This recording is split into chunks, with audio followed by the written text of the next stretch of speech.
Kuthiwa-ke abahambe abancane beyothola ontanga babo kusho uMayeni. uMayeni uyagudlana kodwa naye. Lana we-guys kwi-promo ya-season 8. Kunala okuvela khona uMayeni ethi, phuma ekhehleni uhambe uye intanga yakho ukuze uthole lo olingana nawe. Sebeyakhuluma-ke la ku-social media-ke bathi ku-social media, if uMayeni le eyisho kulaba abancane ukuthi abayeke omdala, akakaqondane nalo mdala embuzisisa ukuthi ubafunani abancane. Kusukela phi-ke lokhu guys? Kusukela ekutheni unumber 5 kuthiwa yi-2K, kuthiwa yingane.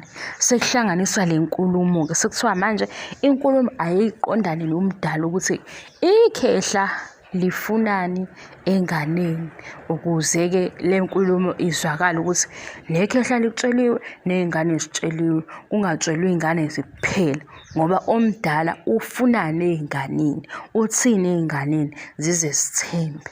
Yabona ngo-season 8 hawu usazoxova, kuzosuke kube ngathi yimi umxovi kanti kuzoxova u-season 8 nezinto abay'khulumayo. Uthi kodwa uMayeni amazwi akhe, phuma ekhehleni. Siyazi ukuthi akaqondile kuBaba uMseleki ngoba phela uBaba uMseleki ungenzeka ukuthi uye ikhehla. Manje ubani ufanele ukuthi ephume ekhehleni? Ubani osedidekile? Ngoba manje nengane nayo into esuke idide ngayo ukungena kwisithembu masiba yingane.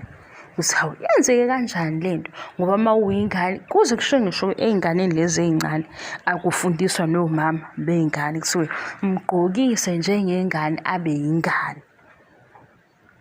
Manje mase kuzovuka ubungane bakho kwisithembu la wazi khona ukuthi lana kuyaxoyibhanwa, isithembu nje indawo lokukhulunywa khona, uzoshera u-husband mase uba yingane.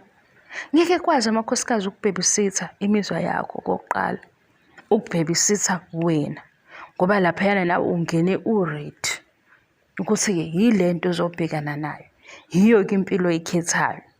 Ihlupha-ke into yengane, ingane masifikile izoba yi-victim ngoba ingane kuzokwenzeka into issue, ingane phela, ingane.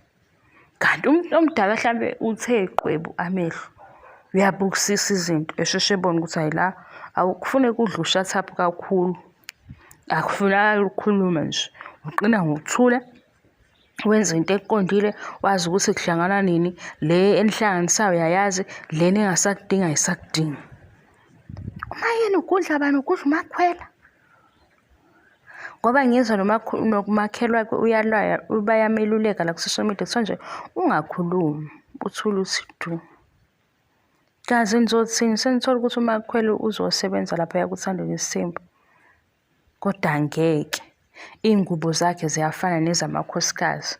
We-guys kuthiwa uMayeni akatsheleke nekhehla ukuthi ikhehla aliphume ey'nganeni, akatshele ikhehla-ke manje ukuthi ikhehla lifunani ey'nganeni kuze kuthiwa ingane ayihambe iyodlala nontanga yabo.